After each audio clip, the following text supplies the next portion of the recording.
കേരളത്തിലെ ഹൈലി കമ്മ്യൂണലൈസ്ഡ് ആയിട്ടുള്ള വോട്ട് തന്നെയാണ്. അത് പോളിഷ്ഡ് രൂപത്തിലായിരിക്കും. അപ്പൊ കേരളത്തിലെ സെക്കുലർ പാർട്ടി എന്നാണ് കേരളത്തിലെ സംബന്ധിച്ചോളം SDP സെക്കുലർ പാർട്ടിയാണ്, ജമാഅത്ത് ഇസ്ലാമി സെക്കുലർ പാർട്ടിയാണ്, മുസ്ലിം ലീഗ് സെക്കുലർ പാർട്ടിയാണ്, BJP മാത്രമാണ് വർഗീയ പാർട്ടിയായിട്ടുള്ളത്. ബാക്കി സെക്കുലർ പാർട്ടിയാണ്. നമുക്ക് വോട്ടിംഗ് പെർസെന്റേജിനെ വെച്ച് നോക്കാം സാർ. കഴിഞ്ഞ എല്ലാ ഇലക്ഷൻസിനെയും നോക്കുകയാണെങ്കിൽ ഇപ്രാവശ്യം നിയമസഭ ഇലക്ഷന് സാറിന് എന്ത് തോന്നുന്നു? വോട്ടിംഗ് പെർസെന്റേജ് കൂടുമോ കുറയുമോ? അല്ല, ഞാൻ കേരളത്തെ സംബന്ധിച്ചുള്ള വോട്ടിംഗ് പെർസെന്റേജ് അല്പം കൂടാൻ സാധ്യതയുണ്ട്. കൂടുന്നതെന്ന് പറഞ്ഞാൽ നമ്മുടെ വോട്ടേഴ്സ് ലിസ്റ്റിൽ SIRന് ശേഷം കുറെ മരിച്ചുപോയവരും നാട്ടിലില്ലാത്തവരുടെയും വോട്ടുകൾ ഒഴിവാക്കപ്പെട്ടിട്ടുണ്ടാവാം. അപ്പൊ അതുകൊണ്ട് കുറച്ചുകൂടി നമ്മുടെ പെർസെന്റേജ് ആ തരത്തിൽ വരുമ്പോൾ കൂടും. പക്ഷെ കാരണം കൂടുവാണോ കുറയുകയാണോ? കാരണം അത്രയും ആൾക്കാരില്ലല്ലോ, അപ്പൊ കള്ളവോട്ട് ചെയ്യാൻ നിവൃത്തിയില്ല. കള്ളവോട്ട് ചെയ്തില്ല നമ്മൾ മറ്റേതങ്ങനെ 100 വോട്ടില് സ്ഥലത്തുള്ള യഥാർത്ഥ വോട്ടേഴ്സ് ചിലപ്പോൾ 80-85 വരെയായിരിക്കും. അപ്പൊ നമ്മൾ പെർസെന്റേജ് എടുക്കുമ്പോൾ 100 വെച്ചാണല്ലോ എടുക്കുന്നത്. അപ്പൊ പോളിംഗ് ശതമാനം കുറച്ചുകൂടി കൂടിയതായിട്ട് ചിലപ്പോൾ. സർ, ഒന്നും കൂടി, ഈ SIR വന്നിട്ട് എന്റെ പരിചയത്തിലുള്ള കുറെ പേരുടെ പേര് വോട്ടേഴ്സ് ലിസ്റ്റിൽ ഇല്ല. അപ്പൊ അങ്ങനെയുള്ളവർക്ക് വോട്ട് നഷ്ടമായി, അവിടെയും കുറഞ്ഞില്ല. അത് അവരുടെ കാര്യശേഷിയോ അല്ലെങ്കിൽ ശ്രദ്ധ കുറവാണ്. ഈ SIR എന്നപ്പോൾ എനിക്ക് വോട്ടില്ലായിരുന്നു. എന്റെ രണ്ടാമത്, അപ്പൊ അതായത് ഞാൻ ചങ്ങനാശ്ശേരി വോട്ടറായിരുന്നു. ഇവിടെ കഴിഞ്ഞ തവണ ചേർത്തതുകൊണ്ട് 2002 നോക്കുന്ന ഞാൻ ഇവിടെ എല്ലാ ആളല്ല, എന്റെ നാടാണെങ്കിൽ പോലും. അപ്പൊ ഞങ്ങൾ രണ്ടാമത് ഇത് കൊടുത്തിട്ട് ശേഷം ആദ്യം ഇപ്പൊ ഞങ്ങൾ 4 പേരാണ്, എന്റെ 2 പെൺമക്കളും ഞാനും. ഞങ്ങൾ 4 പേർക്ക് 3 പേരെ വോട്ട് വന്നു, ഒരാളിന് വന്നില്ല. പക്ഷെ വീണ്ടും നമ്മൾ അന്നേരം ഇവിടുത്തെ രാഷ്ട്രീയ പാർട്ടി തലത്തിൽ ഇടപെട്ടു. അങ്ങനെ ഇന്നലെ മിനിഞ്ഞാന്നാണ് ID ഉൾപ്പെടെ എന്റെ ഒരു മകൾക്ക്, മൂത്ത മകൾക്ക് കിട്ടുന്നത്. അപ്പം ബൂത്ത് മാറിപ്പോയി എന്നേ ഉള്ളൂ. അപ്പൊ നമ്മൾ വിജിലന്റ് ആണെങ്കിൽ നിങ്ങൾക്ക് വോട്ട് ലഭിക്കും. എന്റെ അറിവിൽ SIR കൊണ്ട് ജെന്യുവിനായ വോട്ടേഴ്സിന് നഷ്ടപ്പെട്ടിട്ടില്ല. പിന്നെ സ്വയം വോട്ട് റേഷൻ കാർഡിൽ ഇപ്പൊ ഇല്ലാത്തവരുണ്ട്, അതിൽ താല്പര്യമില്ലാത്തതുകൊണ്ടായിരിക്കും. അല്ലാതെ SIR കൊണ്ട് ജെന്യുവിനായ ഒരു വോട്ടേഴ്സും നഷ്ടപ്പെടും. അത് നമ്മളൊരു വ്യാജമായ ഒരു ഇതായിരുന്നു. കാരണം ഇപ്പോൾ ഒരു 500 പേർക്ക് വോട്ട് നഷ്ടപ്പെട്ടുവെങ്കിൽ കേരളം പോലൊരു സ്ഥലത്ത് 500 പേര് സെക്രട്ടേറിയറ്റിന് മുന്നിൽ ധർണ നടത്താനോ ഇലക്ഷൻ മുന്നിൽ നടത്താനോ എന്തുകൊണ്ട് ഇടതു മുന്നണിയോ കോൺഗ്രസോ തയ്യാറാകുന്നില്ല? അപ്പൊ അതായത് നമ്മൾ പറയുന്ന 14 ലക്ഷം പേര് വോട്ട് നഷ്ടപ്പെട്ടു, എന്നാലേ അതിലൊരു 10 പേരെ നമുക്ക് അണിനിരത്താൻ കഴിയുന്നില്ല. ഇലക്ഷൻ കമ്മീഷന്റെ മുന്നിൽ ഒരു ധർണ, കേരളത്തിലെ ധർണ വളരെ നമ്മൾ പോപ്പുലർ ആണ്, നമ്മുടെ ജീവിതത്തിന്റെ ഭാഗമാണ്. അപ്പൊ വോട്ട് നിഷേധിക്കപ്പെട്ട് അതിനർത്ഥം വെച്ചാൽ ജെന്യുവിനായിട്ടുള്ള ഒരു വോട്ടും നിശ്ചയിക്കപ്പെടില്ല, വ്യക്തികൾക്കുണ്ടാവാം. ഞാൻ എന്റെ വീട്ടിലെ കാര്യം ഞാൻ പറഞ്ഞില്ല. പക്ഷെ നമ്മൾ അവിടെ ഇടപെടേണ്ടി വന്നു. അപ്പോഴത്തേക്ക് ഇപ്പൊ വന്നത് എന്റെ ഞങ്ങൾ 4 പേരിൽ ഒരാൾ വേറൊരു ബൂത്തിലായിരുന്നേ ഉള്ളൂ. അപ്പൊ മിനിഞ്ഞാന്ന് അത് പോസ്റ്റിൽ എനിക്ക് അതിന്റെ IDയും കിട്ടി എന്റെ മകളുടെ. അതുകൊണ്ട് നമുക്ക് ജനങ്ങൾക്ക് അതിനുള്ള അവകാശം, ഇതിനെക്കുറിച്ചുള്ള നോളജ് നമ്മുടെ രാഷ്ട്രീയ പാർട്ടികൾ വന്ന് സഹായിക്കുന്നുണ്ട്. എനിക്ക് ചെയ്തതെല്ലാം രാഷ്ട്രീയ പാർട്ടി തന്നെയാണ്, ഞാനല്ല ചെയ്തത് SIR. Okay sir. പിന്നെ അതുമാതിരി ഇപ്പൊ ചോദിക്കട്ടെ സാർ, LDF വീൽഡ് ചെയ്യുന്ന 56 സിറ്റിംഗ് MLA തന്നെ നിർത്തുകയാണ്. കാരണം അവർക്ക് ജയസാധ്യത വേണം എന്നുള്ള രീതിയിൽ. കാരണം അത്രയും നന്നായിട്ട് പ്രവർത്തിച്ച ആൾക്കാരാണ് അവിടെ. അവർ ആ മണ്ഡലങ്ങൾക്ക് വേണ്ടിയിട്ട് അവരിപ്പോഴും പ്രവർത്തിക്കുന്നുണ്ട്. പക്ഷെ UDF തമ്മിലടിയും ബഹളവും ഒക്കെയാണ്, ഇപ്പോഴും സീറ്റിനെ ചൊല്ലിയിട്ട് തർക്കങ്ങളും ഉണ്ട്. അപ്പൊ സർ, അതിന്റെ ഇടയിൽ BJPയും കൂടി എൻട്രി ചെയ്തപ്പോ ഇവിടെ എന്താണ് സംഭവിക്കാൻ പോണേ സാർ? UDFന് ശരിക്കും അടുത്ത ഇപ്പൊ കുറെ പേര് പറഞ്ഞ LDFന്റെ ഭരണം മതിയായി, 10 വർഷത്തോളം ഭരിച്ചില്ലേ, അവരുടെ ഭരണ പ്രോബ്ലംസ് എല്ലാം ആൾക്കാർക്ക് മനസ്സിലായി തുടങ്ങി. അപ്പൊ UDF വരും എന്നാണ് കുറെ പേര് പറയുന്നത്. പക്ഷെ ഇങ്ങനെ ഒരു 3ാം മുന്നണി വന്നിട്ട് ആരുടെ വോട്ടാണ് ചോർന്ന് പോകാൻ പോകുന്നത് ഇവിടെ? അല്ല, 3ാം മുന്നണി എടുക്കുന്ന വോട്ട് എന്തായാലും 2 മുന്നണിയുടെ വോട്ട്, നമ്മളിപ്പോ കണക്കുകൾ നോക്കുമ്പോൾ 2 മുന്നണിയുടെ വോട്ട് ഷെയറിൽ ഒരുപാട് കാര്യമായ വ്യത്യാസം ഉണ്ടാവും. അപ്പം ചില മണ്ഡലങ്ങളിൽ നമ്മളതിൽ അത് വേറൊരു അവസരത്തിൽ പറഞ്ഞത്, എൻ്റെ എല്ലാം ഞാൻ ഡീറ്റെയിൽ ആയിട്ടുള്ള കണക്ക് ചെയ്തിട്ടുണ്ട്. 3 ലോകസഭയും 3 നിയമസഭയുടെയും വെച്ചിട്ട് നമ്മൾ നോക്കുമ്പോൾ വളരെയധികം വോട്ട് മുഖ്യധാര രാഷ്ട്രീയ പാർട്ടികൾക്ക് ചില മണ്ഡലങ്ങളിൽ ചോർന്നിട്ടുണ്ട്. ഇപ്പം തിരുവനന്തപുരത്തെ വട്ടിയൂർക്കാവ് മണ്ഡലത്തിൽ 2011 50.6% മുരളീധരൻ ജയിക്കുന്നത്. 2016 അവിടെ കുമ്മനം രാജശേഖരൻ മത്സരിക്കുന്ന സമയത്ത് മുരളീധരനാണ് വിജയിച്ചത്. പക്ഷേ അന്നേരം 37%. 2021 ആകുമ്പോഴത്തേക്ക്, അതായത് 10 വർഷത്തിനുള്ളിൽ കോൺഗ്രസിന്റെ വോട്ട് ഷെയർ വട്ടിയൂർക്കാവിൽ 25%. അപ്പം ഓരോ മണ്ഡലത്തിലും നമുക്ക് ഇങ്ങനെ സൂക്ഷ്മമായിട്ട് പരിശോധിക്കുകയാണെങ്കിൽ ഈ തരത്തിൽ വോട്ട് ഷെയർ കുറയുന്നുണ്ട്. അപ്പൊ ഇടതുപക്ഷത്തിന് തിരുവനന്തപുരം ജില്ലയിൽ BJP അഡ്വാൻറ്റേജ് ഇടതുപക്ഷത്തിന് കിട്ടുന്നത് ന്യൂനപക്ഷങ്ങളുടെ വോട്ട് ഇടതുപക്ഷത്തിന് വരുന്നുണ്ട്. അത് മെയിൻറ്റെയിൻ ചെയ്യുന്നത്. കാരണം ലോകസഭയിൽ അത് കിട്ടുന്നില്ല. ലോകസഭയിൽ 25% വോട്ടും നിയമസഭയിൽ ഇടതുപക്ഷത്തിന്റെ ചിലപ്പോൾ 40% കിട്ടുന്നുണ്ട്. അതൊരു മോദി ഫാക്ടർ ആണോ? മോദിയുടെ ഒരു അല്ല, അത് പ്രധാന കാര്യമായി ടാക്ടിക്കൽ വോട്ടിംഗ് ന്യൂനപക്ഷങ്ങളുടെ വോട്ട് നടക്കുന്നുണ്ട്. അവര് ലോകസഭയിൽ കോൺഗ്രസിന് കൊടുക്കുകയും അപ്പൊ നമ്മൾ നെയ്യാറ്റിൻകര, പാറശാല, കോവളം ഈ മണ്ഡലങ്ങൾ പ്രകടമായി കാണാം. ലോകസഭയിൽ ലഭിക്കുന്നതിന്റെ ഇരട്ടി വോട്ടാണ് LDFന് കിട്ടുന്നത്. അപ്പൊ ഞാൻ ഈ തെരഞ്ഞെടുപ്പിൽ കാണുന്ന ഒരു പ്രോബ്ലം, ഇടതുമുന്നണി 2016 ഒരുപാട് ചെറുപ്പക്കാർ നടത്തി, അവരൊക്കെ ജയിക്കുകയുണ്ടായി. അവരും ഭൂരിപക്ഷം രണ്ടാമത് മത്സരിച്ചു. രണ്ടാമത് കുറച്ചൊരു മിന്നുന്ന വിജയമാർക്ക് ലഭിക്കുകയുണ്ടായി. അപ്പം കേരളത്തിൽ ഗവൺമെന്റിനെതിരെ വലിയൊരു വികാരമുണ്ട്. പക്ഷെ ബഹുഭൂരിപക്ഷം ഇടതുപക്ഷ MLA-മാർക്കെതിരെ വികാരമില്ല മണ്ഡലങ്ങളിൽ. അത് തിരിച്ചറിഞ്ഞിട്ടാണ് അവർ, കാരണം കൂടുതലും യങ്സ്റ്റേഴ്സ് ചെറുപ്പക്കാരാണ്, പുതുമുഖങ്ങളാണ്. അവരുടെ ഇടതുപക്ഷത്തിന്റെ പഴയ മുഖങ്ങളൊന്നും ഇല്ല ഇന്ന് ഫലത്തിൽ. ആകെ നമ്മുടെ വെള്ളിയിലുണ്ടാവുന്ന 1-2 പേരേ ഉള്ളൂ. ബാക്കി എല്ലാവരും ഒഴിവാക്കിയിട്ടുണ്ട്. ഇപ്പം ജയരാജന്മാരുണ്ട്, അല്ലെങ്കിൽ ആ ഏജ് ഗ്രൂപ്പിലുള്ള എല്ലാവരെയും ഒഴിവാക്കിയിട്ടുണ്ട്. ഇപ്പം ശൈലജ ടീച്ചർ മാത്രമേ സീനിയർ എന്നൊരാളുള്ളൂ. ബാക്കി നമ്മൾ നോക്കുമ്പോൾ കേരളത്തിലെ MLA-മാർ, നമ്മൾ മണ്ഡലം അടച്ചു രാഷ്ട്രീയത്തിന് അതീതമായിട്ട് നമ്മൾ ഇപ്പം പാറശാല പോകുക, അല്ലെങ്കിൽ ഒരു മണ്ഡലത്തിലെ MLA-യോട് ആളുകൾക്ക് വലിയ ദേഷ്യമില്ല. അങ്ങനെയാണെങ്കിൽ ഇവിടെ ചീഫ് മിനിസ്റ്റർ ആയിട്ട് അഥവാ LDF ജയിക്കുകയാണെങ്കിൽ വരാൻ പോണെ പിന്നെയും പിണറായി വിജയനാണ്. അതിനോട് കുറെ പേർക്ക് നീരസമുണ്ട്. അതാണ് ഞാൻ പറഞ്ഞത്, നമ്മള് എതിർപ്പുണ്ടെങ്കിലും രാഷ്ട്രീയ സാഹചര്യം അനുസരിച്ചിട്ടാണ് വിജയം നിർണ്ണയിക്കാൻ പോകുന്നത്. കാരണം ഡയറക്റ്റ് ഫൈറ്റ് അല്ല വരുന്നത്. അപ്പൊ ഡയറക്റ്റ് ഫൈറ്റ് അല്ലാതെ ത്രികോണ മത്സരം വളരെയധികം മണ്ഡലങ്ങളിലുണ്ടാവും. ഒരു 3 ഡസൻ മണ്ഡലങ്ങളിൽ നല്ല ശക്തമായിട്ടുള്ള ത്രികോണ മത്സരങ്ങളാവും. അപ്പൊ അതുകൊണ്ട് ഇപ്പോൾ ഒരു നേരിട്ടുള്ള മത്സരത്തിൽ ജയിക്കേണ്ട സ്ഥാനാർത്ഥി ത്രികോണ മത്സരത്തിൽ ചിലപ്പോൾ പരാജയപ്പെടാം. അപ്പം ആ തരത്തിൽ ജയവും പരാജയവും ഈ ത്രികോണ മത്സരത്തിന്റെ ഡിഫറൻ്റ് ആയിരിക്കും. അപ്പൊ കേരളത്തില് ഇന്ന് ഈ 10 വർഷത്തെ പിണറായി വിജയൻ സർക്കാരിനെതിരെ ഒരു ശക്തമായ പ്രതിപക്ഷമായി പ്രവർത്തിക്കാൻ കോൺഗ്രസിന് കഴിഞ്ഞില്ല. അതിന് വളരെ ഗുരുതരമായ നേതൃത്വ ദാരിദ്ര്യമുണ്ട്. മറ്റൊന്ന്, പല വിഷയങ്ങളിലും കേരളത്തില് പ്രതിപക്ഷം ഉണ്ടാവാറില്ല. കാരണം BJP-ക്കെതിരായിട്ടുള്ള ഇപ്പോൾ നിയമസഭ തന്നെ 6ഓളം പ്രമേയങ്ങൾ ഐകകണ്ഠേന പാസ്സാക്കിയിട്ടുള്ളത്. അപ്പൊ നമ്മൾ നോക്കുമ്പോഴേ ഇടതുപക്ഷവും VD സതീശനും മുഖ്യമന്ത്രി ഒന്ന് തന്നെയാണ്. അപ്പൊ ഇന്ത്യ അലയൻസിൽ അവരൊന്നാണ്. ഇന്ത്യയിലെ 28 സംസ്ഥാനങ്ങളിൽ 27 സംസ്ഥാനങ്ങളിൽ ഒരുമിച്ചാണ് നിൽക്കുന്നത്. കേരളത്തിലാണ് വ്യത്യാസമുള്ളത്. അപ്പം ഈ ഡിഫറൻസ് ഇന്ന് നമ്മൾ സോഷ്യൽ മീഡിയ യുഗത്തിൽ ജീവിക്കുന്നതുകൊണ്ട് ജനങ്ങൾക്ക് അറിയാം ഇടതും വലുതും തമ്മിൽ വ്യത്യാസമില്ല. ഇപ്പം പാറശാല കഴിഞ്ഞാൽ അവർ ഒന്നാണ്, അല്ലെങ്കിൽ പാലക്കാട് കഴിഞ്ഞാൽ ഒന്നാണ്. അപ്പൊ ആ തരത്തിൽ നമ്മൾ മഞ്ചേശ്വരം കഴിയുമ്പോൾ അവർ ഒന്നായി നിൽക്കുന്നു. അപ്പൊ അതുകൊണ്ട് അതും ജനങ്ങൾ തിരിച്ചറിയുന്നുണ്ട്, ഇവർ തമ്മിൽ വ്യത്യാസം, ഇവിടെ നമ്മൾ രണ്ടായിട്ട് നിൽക്കുന്നേ ഉള്ളൂ. മറ്റൊന്ന്, UDF-ന് ഈ ജനവികാരത്തെ ഏകീകരിച്ച് കൂടെ നിർത്താൻ കഴിഞ്ഞില്ല. വേറൊരു വിഷയം UDF-ന്റെ വരാൻ പോകുന്നത് ശക്തമായ ന്യൂനപക്ഷ കേന്ദ്രീകരണം, വിശേഷിച്ച് മുസ്ലിം ന്യൂനപക്ഷ കേന്ദ്രീകരണം UDF-ന് ഉണ്ടാകുന്നത്. ഒരു ഭാഗത്ത് UDF-ന്റെ അഡ്വാൻറ്റേജും മറുഭാഗത്ത് ഡിസഡ്വാൻറ്റേജും. അതായത് മറ്റ് വിഭാഗങ്ങളിൽ അല്ലെങ്കിൽ ഈവൻ ക്രിസ്ത്യൻ സമൂഹത്തിൽ പോലും അടുത്ത് വരുന്ന സർക്കാരിൽ ഒരു മുസ്ലിം ഡോമിനൻസ് ഉണ്ടാകുമെന്നൊരു ഭയമുണ്ടായി. അതിൽ മുഖ്യമന്ത്രി തന്നെ ആ വിഷയം ഉന്നയിക്കുന്നുണ്ട്, BJP ഉന്നയിക്കുന്നുണ്ട്, മറ്റു പലരും ഉന്നയിക്കുന്നുണ്ട്. അപ്പോൾ നമ്മൾ അതിന്റെ കാരണം UDF-ലെ ഘടകകക്ഷികളിൽ കോൺഗ്രസ് അല്ലാതെ മുസ്ലിം ലീഗ് മാത്രമല്ല. ഈ തെരഞ്ഞെടുപ്പിൽ എനിക്ക് തോന്നുന്നു ഈ തെരഞ്ഞെടുപ്പിൽ നേട്ടം ഉണ്ടാക്കാൻ പോകുന്ന 2 പാർട്ടികളായിരിക്കും. ഒന്ന് മുസ്ലിം ലീഗും മറ്റൊന്ന് BJP ആയിരിക്കും. അതായത് മലപ്പുറം ജില്ലയിൽ മുസ്ലിം ലീഗിന് ഏതാണ്ട് 24-25 സീറ്റിലേക്ക് അവർ വരും. 23-24 സീറ്റ് എന്തായാലും ഉറപ്പായിട്ടുണ്ടാവും. LDF ജയിച്ച മുസ്ലിം ലീഗ് ഇങ്ങോട്ടേക്ക് ചാടുവോ? 2 സാഹചര്യമാണ് ഉണ്ടാകുക. ഞാൻ എക്സ്പെക്ട് ചെയ്യുന്ന ഒരു ഹങ് അസംബ്ലിയാണ്. കാരണം കണക്കുകൾ വെച്ച് നോക്കുമ്പോൾ അല്ലെങ്കിൽ BJP ആ തരത്തിൽ വർക്ക് ചെയ്യാം. പക്ഷെ BJP-യുടെ നമ്മളെ ഗ്രാസ് റൂട്ട് തലത്തിലെ പ്രവർത്തനം നമ്മൾ നോക്കുമ്പോൾ ഞാൻ പലയിടത്തും നിരീക്ഷിക്കേണ്ടായി. നമ്മൾ ദുർബലം എന്ന് പറയുന്ന കണ്ണൂർ ജില്ലയിലെ മലബാർ ഭാഗത്ത് പോലും BJP നല്ല വർക്ക് ചെയ്യുന്നുണ്ട്. അപ്പം വോട്ട് കിട്ടുക കുറവുണ്ടെന്ന് പറഞ്ഞിട്ട് അവിടെ അവോയ്ഡ് ചെയ്യുകയല്ലേ ചെയ്തത്.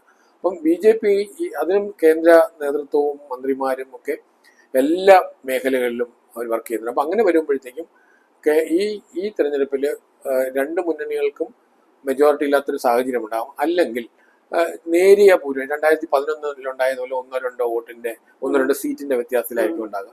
ഒരു ഹങ് അസംബ്ലിയുടെ സാധ്യത ഈ തെരഞ്ഞെടുപ്പിൽ വളരെ കൂടുതലാണ്. BJP ഒരു 5 സീറ്റിലധികം വിജയിക്കുകയാണെങ്കിൽ ഹങ് അസംബ്ലി കേരളത്തിൽ ഉറപ്പായിരിക്കും.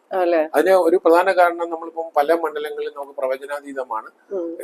അത് നമ്മൾ അകത്തിറങ്ങി നോക്കുമ്പോൾ BJP-യുടെ വോട്ട് ഷെയർ വർദ്ധിക്കുന്നത്, ഉദാഹരണത്തിന് നമ്മളിപ്പം ആറ്റിങ്ങൽ നിയോജകമണ്ഡലം ലോക്സഭയിൽ നമ്മൾ എടുക്കുകയാണെങ്കിൽ 2014 8% വോട്ട് ലഭിക്കുന്നു. അത് 18 ഈ 19 വരുന്നു, 28 അടുത്ത 31 വരുന്നു. അപ്പൊ അങ്ങനെ വരുമ്പോഴത്തേക്കും നിയമസഭയിൽ ഇത് തന്നെ ഉണ്ടാകും. ഞാനത് വട്ടിയൂർക്കാവാണെങ്കിലും നേമത്താണെങ്കിലും ഒക്കെ നമുക്ക് ഇത് പരിശോധിക്കാം. നേമം 2011 വിജയം മുന്നേറി. പക്ഷെ വട്ടിയൂർക്കാവിലൊക്കെ നിങ്ങൾ 2011 വോട്ടുന്നതിൽ 8, 10, 11% വോട്ടാണ്. അപ്പൊ ആ തരത്തിൽ BJP-യുടെ ഗ്രോത്ത് ഉണ്ട്. ആ ഗ്രോത്ത് പ്രകടമാകുകയാണെങ്കിൽ അത് തൃശ്ശൂർ ജില്ലയിലെ മണ്ഡലങ്ങളിലൊക്കെ തന്നെ അപ്പോൾ ഉദാഹരണത്തിന് 2021-നും 11-നും 16-നും ഇടയ്ക്ക് BJP-യുടെ ഗ്രോത്തും 16-നും 21-നും ഇടയ്ക്കുള്ള ഗ്രോത്ത് നമ്മളിങ്ങനെ എടുക്കുമ്പോൾ ആ ഗ്രോത്തിന്റെ അതേ ലെവൽ അല്ലെങ്കിൽ അതിന്റെ പകുതി ലെവലിൽ ഉയർന്നാൽ ഒരുപാട് മണ്ഡലങ്ങൾ BJP ജയിക്കാൻ കഴിയും. ഓക്കെ, ഒരു ക്വസ്റ്റ്യൻ കൂടി. എന്നിട്ട് ഭരണ വിരുദ്ധമായിട്ടുള്ള വികാരങ്ങൾ ഉണ്ടെന്ന് പറഞ്ഞല്ലോ നമ്മുടെ ഇപ്പോഴത്തെ ഗവൺമെന്റിനെ പറ്റിയിട്ട്. അതേമാതിരി UDF-ല് ഒരു നേതൃത്വത്തിന്റെ പ്രോബ്ലം കാരണം അവിടെയും UDF-ന് വലിയ പോപ്പുലാരിറ്റി കിട്ടുന്നില്ല. BJP-യും ഒരു കമ്മ്യൂണൽ ആ രീതിയിൽ ആൾക്കാർ ചിന്തിക്കുന്നുണ്ട്, കുറെ ആൾക്കാരൊക്കെ. അപ്പൊ ശരിക്കും പറഞ്ഞാല് ആൾക്കാർ കൺഫ്യൂസ്ഡ് അല്ലേ? അപ്പൊ നാളത്തെ ഇലക്ഷൻ April 9 നാളത്തെ ഇലക്ഷൻ എത്രത്തോളം ഇത് ബാധിക്കും സർ? ആൾക്കാർക്ക് കൺഫ്യൂഷനോട് BJP കമ്മ്യൂണലാണെന്ന് നമ്മൾ എന്തടിസ്ഥാനത്തിലാണ്? ഞാൻ BJP-യുടെ പ്രധാനമന്ത്രിയുടെ പ്രസംഗത്തിലോ അല്ലെങ്കിൽ കേരളത്തിലോ അവര് വികസനം മാത്രമാണ് അവർ പറയുന്നത്. ഹിന്ദുത്വമാണ് അവര് പ്രീച്ച് ചെയ്യണമെന്നല്ല അവർ പറയുന്നത്. മതമാണോ? ഹിന്ദു എന്നൊരു മതം തന്നെ അല്ല. ഞാൻ ഇതിനെ കുറിച്ച് പഠിച്ച ഒരാളാണ്. ഹിന്ദു മതത്തിന്റെ അടിസ്ഥാനത്തിൽ അങ്ങനെയാണെങ്കിൽ കേരളത്തിൽ എന്നേ മുസ്ലിം ലീഗ് പോലെ BJP വളർന്നേനെ. അപ്പൊ അതുകൊണ്ട് BJP കമ്മ്യൂണലായിട്ടാണ് ചിന്തിക്കുന്നത് എന്ന് പറയുന്നത് BJP എതിർക്കാൻ വേണ്ടി പറയുന്നതേ ഉള്ളൂ. അതിൻ്റെ ഒരു വസ്തുതാപരമായി എന്തെങ്കിലും ഒരു നമുക്കൊരു എക്സാക്റ്റായിട്ട് ഒരു ഹിന്ദുക്കൾക്ക് വേണ്ടി മാത്രം അവകാശങ്ങൾ വേണം എന്ന് പറഞ്ഞിട്ട് BJP ഏതെങ്കിലും മാനിഫെസ്റ്റോ ഇറക്കിയിട്ടില്ല. അപ്പൊ നമ്മൾ കഴിഞ്ഞ 12 വർഷമായിട്ട് കേന്ദ്രം ഭരിക്കുന്നു. ഹിന്ദുക്കൾക്ക് വേണ്ടി മാത്രം അനുകൂലമായ എന്തെങ്കിലും നിലപാടെടുത്തിട്ടുണ്ട്. അപ്പൊ മറ്റു പല വിഷയങ്ങളും ഇത് നമ്മളൊരു നറേറ്റീവ് കേരളത്തിൽ കൊണ്ടുവരുന്നതാണ്. അതുകൊണ്ട് ഞാൻ ഇത്തരം നറേറ്റീവ് എതിർക്കുന്ന ഒരാളാണ്. വസ്തുതാപരമായിട്ട് പൊളിറ്റിക്കലായിട്ട് എതിർക്കണം BJP. അതാണ് ഞാൻ പറഞ്ഞ കേരളത്തിലെ തീവ്രവാദിയും കേരളത്തിലെ മതേതരവാദിയാണ്. കേരള രാഷ്ട്രീയത്തിലെ നറേറ്റീവിൽ BJP മാത്രമേ ഉള്ളൂ വർഗീയ പാർട്ടി. ജമാഅത്തെ ഇസ്ലാമി, SDPI, മുസ്ലിം ലീഗ് ഒക്കെ വളരെ മതേതര രാഷ്ട്രീയ പാർട്ടികൾ എന്ന് പറയുന്നത്. ഇത് നമ്മുടെ ഒരു കേരളത്തിന്റെ ഒരു പ്രത്യേക ഇതാണ്. അതൊക്കെ ജനങ്ങള് എനിക്ക് തോന്നുന്നു ഇപ്പൊ നമ്മുടെ ഈ സോഷ്യൽ മീഡിയ വന്നതോടെ ജനങ്ങൾ കൂടുതൽ ചിന്തിക്കാൻ തുടങ്ങി. അതാണ് ഞാൻ പറഞ്ഞത്, സാക്ഷര കേരളമാണ്, എന്നാലും ചിന്തിക്കാൻ തുടങ്ങിയത് ഇപ്പോഴാണ്. സാക്ഷര കേരളം കേരളത്തിന്റെ പൊളിറ്റിക്കൽ ബിഹേവിയർ ഒരിക്കലും ഒരു പോസിറ്റീവ് അല്ല. കാരണം അടിയന്തരാവസ്ഥ ഇന്ത്യയില് 21 മാസം, ഞാനിന്ന് പൊളിറ്റിക്കൽ സയൻസ് വിദ്യാർത്ഥിയാണ്, കോളേജ് വിദ്യാർത്ഥിയാണ്. അടിയന്തരാവസ്ഥ പ്രഖ്യാപിക്കുമ്പോൾ പ്രീ ഡിഗ്രി വിദ്യാർത്ഥിയാണ് പൊളിറ്റിക്കൽ സയൻസിൽ.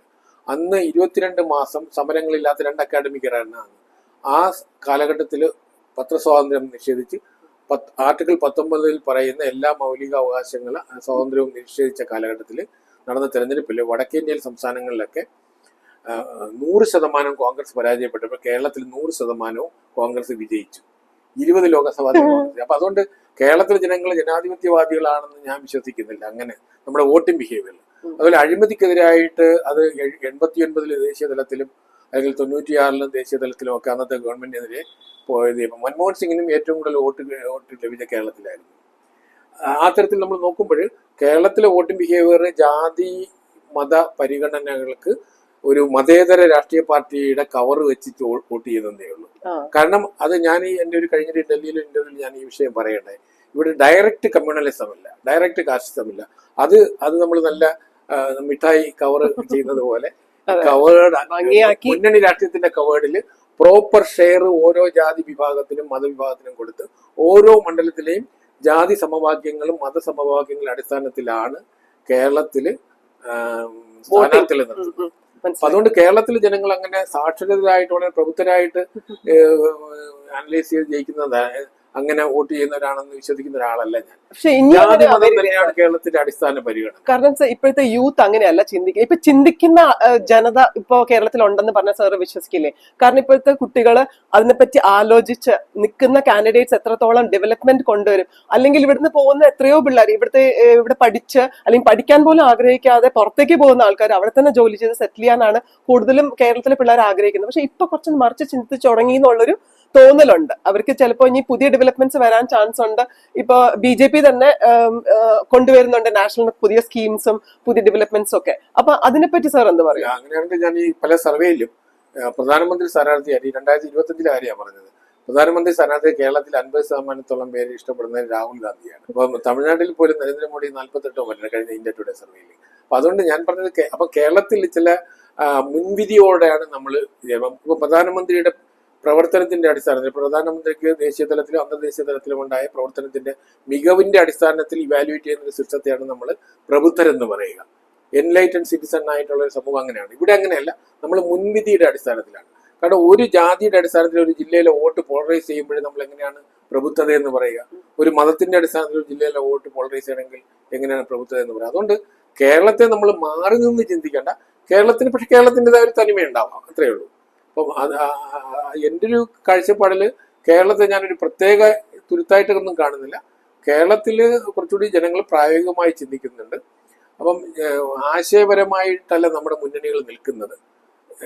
എല്ലാ മുന്നണിയിലും എല്ലാ വിഭാഗങ്ങളും, ഉദാഹരണത്തിന് കേരളത്തിൽ ഇടതുപക്ഷത്തിലൂടെയാണ് കേരളത്തിൽ മുസ്ലിം ലീഗ് ആദ്യമായിട്ട് മന്ത്രിസഭയിൽ വന്നത്. കേരളത്തിൽ ഇടതുമുന്നണിയിലൂടെയാണ് രണ്ടാമത്തെ മുസ്ലിം ലീഗ് AML എന്നുള്ള ഓൾ ഇന്ത്യ മുസ്ലിം ലീഗ് അധികാരത്തിൽ വന്നത്. കേരളത്തിൽ ഇടതുമുന്നണിയിലൂടെയാണ് INL എന്നുള്ള മുസ്ലിം ലീഗിന്റെ വേറൊരു പാർട്ടി അധികാരത്തിൽ വന്നത്. പിന്നെ മുസ്ലിം ലീഗ് അപ്പുറത്ത്. അത് അങ്ങനെ വരുമ്പോൾ നമ്മൾ കേരളത്തിൽ അങ്ങനെ ഒരു ഒരു ഒരു പ്രത്യേക പ്രബുദ്ധമായ ചട്ടക്കൂടൊന്നുമല്ല. പ്രായോഗികമായ ഒരു മുന്നണി രാഷ്ട്രീയത്തിലും നമ്മൾ നിൽക്കുന്നു. ജാതി മത സമവാക്യങ്ങളെ പ്രോപ്പറായിട്ട് മാനേജ് ചെയ്ത് പോകുന്നുണ്ട്. അപ്പൊ ഈ തെരഞ്ഞെടുപ്പിൽ ഒരു വിഭിന്നമായ ഒരു ജനവിധി ഞാൻ എക്സ്പെക്ട് ചെയ്യുന്നുണ്ട്. കാരണം ഇതുവരെ നമ്മൾ പറഞ്ഞ് ശീലിച്ച രാഷ്ട്രീയ ശൈലിയിൽ നിന്ന് ഒരു വ്യത്യാസം ഉണ്ടാവും. ഞാൻ അതുകൊണ്ടാണ് ഹങ് അസംബ്ലിക്ക് സാധ്യത കൂടുതലുണ്ടെന്ന് പറയാൻ കാരണം. ഹങ് അസംബ്ലി വന്നാല് UDF ആണോ LDF ആണോ സർ? അല്ല, ഞാൻ കണക്ക് കൂട്ടുമ്പോൾ 7 ജില്ലകളിൽ LDFന് അഡ്വാൻറ്റേജ് ഉണ്ട്, 7 ജില്ലകളിൽ UDFന് അഡ്വാൻറ്റേജ്. പക്ഷെ LDFന് ആണ് കുറച്ചുകൂടി ഈ നമ്പർ വൈസ് നോക്കുമ്പോൾ LDFന്റെ ജില്ലകളാണ് കൂടുതൽ അസംബ്ലി സെഗ്മെന്റ് വരിക. മറ്റേതിപ്പോൾ നമ്മൾ ഉദാഹരണത്തിന് വയനാട് ഇടുക്കിയിലൊക്കെ നമ്പർ കുറവാണ്. അതുകൊണ്ട് ആ തരത്തിൽ നോക്കുമ്പോഴേ നമുക്ക് രണ്ടു കൂട്ടർക്കും ഒരുപോലത്തെ ഒരു അഡ്വാൻറ്റേജ് ആണ് കേരളത്തിലുണ്ടാകുക. പക്ഷേ BJPയുടെ വളർച്ചയുടെ ലെവല് ഇപ്പൊ നമുക്ക് അളക്കാൻ കഴിയില്ല. തെരഞ്ഞെടുപ്പ് കഴിയുമ്പോഴേ അളക്കാൻ കഴിയുള്ളൂ. ഒരു മാറ്റമുണ്ട്. കാരണം എന്റെ ഒരു നിരീക്ഷണത്തില് സമൂഹത്തില് കഴിഞ്ഞ തെരഞ്ഞെടുപ്പുകൾക്കൊന്നും BJPക്ക് ഉണ്ടായിരുന്ന ഒരു പബ്ലിക് അപ്പീലല്ല ഇപ്പോഴുള്ളത്. ഇപ്പം വിഭിന്നമാണ്. അതിന്റെ ലെവലിൽ നമുക്ക് ഇപ്പൊ അളക്കാൻ കഴിയില്ല.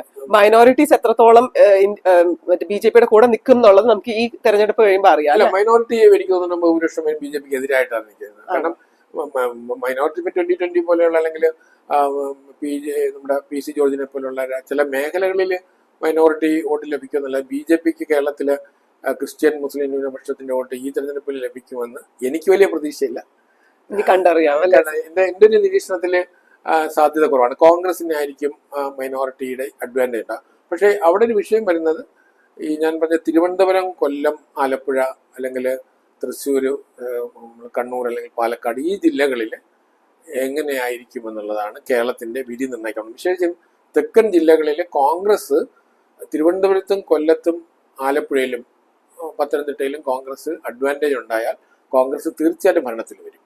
അതിൽ പത്തനംതിട്ട ജില്ലയിൽ സാധ്യത കൂടുതലാണ്. ഞാൻ ഈ പറഞ്ഞ തെക്കൻ ജില്ലകളിൽ 39 നിയോജക മണ്ഡലങ്ങളിലുള്ള പത്തനംതിട്ടയിൽ മാത്രമാണ് നമുക്കിപ്പോൾ ഒരു ചെറിയ പ്രതീക്ഷ കോൺഗ്രസിന് വെക്കാൻ കഴിയുന്നത്. ബാക്കി നമ്മൾ നോക്കുമ്പോൾ ത്രിതല പഞ്ചായത്തിലും ഈ കോൺഗ്രസിന് സാധ്യത കുറവാണ്. കഴിഞ്ഞ 2 നിയമസഭയിൽ ഇപ്പൊ തിരുവനന്തപുരം ജില്ലയിൽ 1 സീറ്റാണുള്ളത്.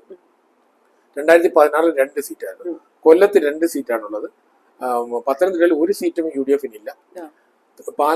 ഇവിടെ ആലപ്പുഴയിൽ 1 സീറ്റാണുള്ളത്. അപ്പൊ അത്രയധികം സീറ്റിലേക്ക് കോൺഗ്രസ് വരണം. അപ്പൊ കോൺഗ്രസിന്റെ വിജയത്തെ ബ്ലോക്ക് ചെയ്യുന്നത് ഒരു 4-5 ജില്ലകളിലെ കോൺഗ്രസിന്റെ പെർഫോമൻസ് ഇല്ലായ്മയാണ്. പക്ഷെ അതിനെ അതിജീവിക്കുന്നതിന് കോൺഗ്രസിന്റെ പരിമിതി എന്ന് പറഞ്ഞാൽ ഞാൻ പറഞ്ഞ ഈ 4-5 ജില്ലകളിൽ BJPയുടെ വോട്ട് ഷെയർ നമ്മൾ ത്രിതല പഞ്ചായത്തിലെല്ലാം തന്നെ 20 മുതൽ 25% വരെയാണ്. ഇപ്പൊ തൃശ്ശൂർ 21% വരും, പത്തനംതിട്ട 20% മുകളിലാണ്, ആലപ്പുഴയിൽ 21%, കൊല്ലത്ത് 20%, തിരുവനന്തപുരത്ത് 25% മുകളിലുണ്ട്. അപ്പൊ ആ തരത്തിൽ വരുമ്പോഴത്തേക്കും നമുക്ക് UDFന് ഒരു അഡ്വാൻറ്റേജ് ഉണ്ട് കേരളത്തിൽ. ആ അഡ്വാൻറ്റേജിനെ ബ്ലോക്ക് ചെയ്യുന്ന 6-7 ജില്ലകളുണ്ട്. അതിനും കൂടി BJP കോൺഗ്രസ് പെർഫോം ചെയ്യണമെങ്കിൽ കോൺഗ്രസിന്റെ മെജോറിറ്റിയിൽ അധികാരത്തിൽ വരണം. അല്ലെങ്കിൽ കേരളത്തിലൊരു ഹങ് അസംബ്ലി ആയിരിക്കും ഉണ്ടാകുന്നത്. പക്ഷെ എന്നാലും ഗവൺമെന്റിനെതിരായ വികാരത്തെ ഈ തെരഞ്ഞെടുപ്പ് പ്രചരണത്തിൽ കൊണ്ടുവരാൻ കോൺഗ്രസ് ദയനീയമായി പരാജയപ്പെട്ടു. കാരണം തെരഞ്ഞെടുപ്പ് പ്രഖ്യാപിച്ച് 16-ാം തീയതിയാണ്. ആകെ 20 ദിവസമുള്ളത്. ഇതില് ആദ്യത്തെ 4 ദിവസം നമ്മുടെ മുഖ്യധാരാ ചാനൽ ചർച്ച ചെയ്ത് ആലപ്പുഴ സുധാകരനല്ല, കണ്ണൂരിലെ സുധാകരൻ. അതിനുശേഷം ഡീലായിരുന്നു. നിങ്ങളുടെ ചാനൽ ചർച്ചയിൽ ഞാൻ പങ്കെടുക്കുന്ന ഒരാളെന്നല്ല, ഡീലാണ് 6-7 ദിവസം ചർച്ച ചെയ്തത്. അപ്പൊ ഗവൺമെന്റ് രക്ഷപ്പെട്ടു. ഇന്നലെ തന്നെ നമ്മൾ കണ്ടല്ലോ, ഏറ്റവും തരംതാണെന്നുള്ള 2 മുഖ്യമന്ത്രിമാരുടെ വാക്കുകൾ നമുക്ക് തന്നെ പറയാൻ മടിയാണ്. അപ്പൊ നമ്മുടെ ലെവൽ എവിടെ നിൽക്കും, നമ്മുടെ പൊളിറ്റിക്സിന്റെ ലെവൽ എവിടെ നിൽക്കുന്നു എന്നുള്ളത് കേരള മുഖ്യമന്ത്രി ഈയുടെ ഒരു ഇതാണ്. കാരണം അദ്ദേഹത്തിന്റെ ഒരു വാക്കുകൊണ്ട് ഒരു പ്രേമചന്ദ്രൻ വൻ ഭൂരിപക്ഷത്തിൽ ജയിക്കേണ്ട സാഹചര്യം ഉണ്ടായതാണ്. അപ്പൊ അദ്ദേഹം ഇത്തവണ പറഞ്ഞതും അല്ലെങ്കിൽ വേറൊരു മുഖ്യമന്ത്രി പറഞ്ഞതും ഒക്കെ നമ്മുടെ പൊളിറ്റിക്സിലെ ജെന്യുവിൻ വിഷയങ്ങൾ. ഇപ്പൊ കേരളം നേരിടുന്ന ഏറ്റവും വലിയ ഗുരുതരമായ വിഷയം നമ്മുടെ ചെറുപ്പക്കാർ മുഴുവനും പുറത്തേക്ക് ഒഴുകും. അൺഎംപ്ലോയ്മെന്റ് ഇല്ല, അവർ വിദ്യാഭ്യാസമുള്ളവർക്ക് ജോലിക്ക് പുറത്തു പോവുകയാണ്. മയക്കുമരുന്ന്, മദ്യം, സ്ത്രീകൾക്കെതിരായിട്ടുള്ള ക്രിമിനൽ ഉണ്ട്. നമ്മുടെ ഈ തരത്തില് നമ്മുടെ സമൂഹത്തിലുള്ള ഗുരുതരമായ വിഷയങ്ങൾ ഒന്നും തന്നെ ഇതിൽ ചർച്ചയ്ക്കേ അതിനുവരെ ഇതുപോലെയുള്ള ഓരോ വൈകാരിക വിഷയങ്ങളിലേക്ക് വരുന്നത്. അതുകൊണ്ട് കേരളം ഒരു ആരോഗ്യകരമായ ഒരു രാഷ്ട്രീയ സംവാദമോ ചർച്ചയോ അല്ല നമ്മുടെ കേരളത്തിൽ ഉണ്ടാകുന്നത്. ജാതി മത സമവാക്യങ്ങളുടെ അടിസ്ഥാനത്തിൽ ഉണ്ടാകുന്ന വീതം വെപ്പുകളാണ്. അതിൽ ഏറ്റക്കുറച്ചിലുണ്ടാവും. ഈ തെരഞ്ഞെടുപ്പിൽ ഞാൻ വിശ്വസിക്കുന്നു വലിയൊരു മാറ്റത്തിന്റെ തുടക്കമായിരിക്കും. Thank you so much sir.